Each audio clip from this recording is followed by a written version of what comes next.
Vaovao manasongadina ny tontolon'ny Jono sy ny kolikoly. Misy raharaha fisandohana goavana izay makasika ny ministeran'ny Jono. Mpamatsy fitaovana ity ministera ity maromaro moa no nitambatra ary nanao fitoriana teny anivon'ny BIANCO. Tatitra vetrany.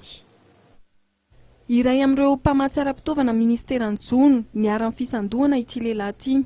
Araka ny fanazavana dia taratasy osika natao tamin'ny anaran'ny tetikasa erana amin'ny vondra Europeanina efa lany andro no mena azy tamin'ny fanaovana komanda ny entana alain'ny ministera.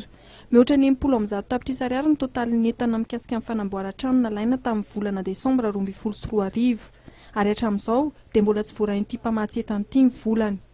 Mahakasika an'izy moa zany misy resaka commande izay navoaka avy eo amin'ny ministeran'ny Min Peche tamina lalana olona intermédiaire na amin'ny tenanay. Nefa rehefa nijoina zany le bon de commande izy ity zany zavatra tena falsification, zavatra entana tsy nalain'ny Min Peche mihitsy fa entana namidy tany ivelany. Efa nanao fitakiana ny volanay moa zay teovana lalany marina rehetra hoe zavatra tsy ara-dalàna ny zavatra rehetra.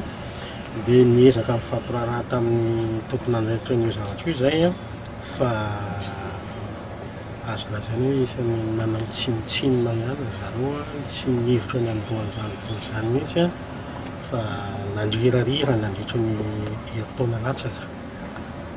Dia nanapa-kevitra moa ny farany tsy maintsy mitondra raharaha eo anivon'ny BIANCO satria izay no fantako fa any sisa afaka hiaino anay victime amin'ny zavatra toy izao.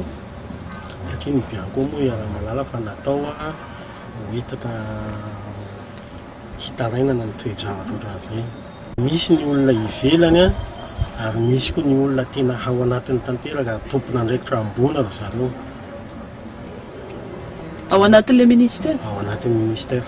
Ireo mpamatsy entana dia manao antsoavy ny fanapahan-tanteraka mba hijery akaiky ity raharaha fisandohana avolenta ity. Omaly ny tokony niakatra teny amin'ny chaîne pénale faravohitra ireo voapanga amin'ity raharaha ity ka anisan'ny tafiditra ao anatin'izany mpikambana ao anatin'ny kabinetra ministeran'ny Jono. Saingy tsy tanteraka izany ary niemotra ny fotoana manaraka.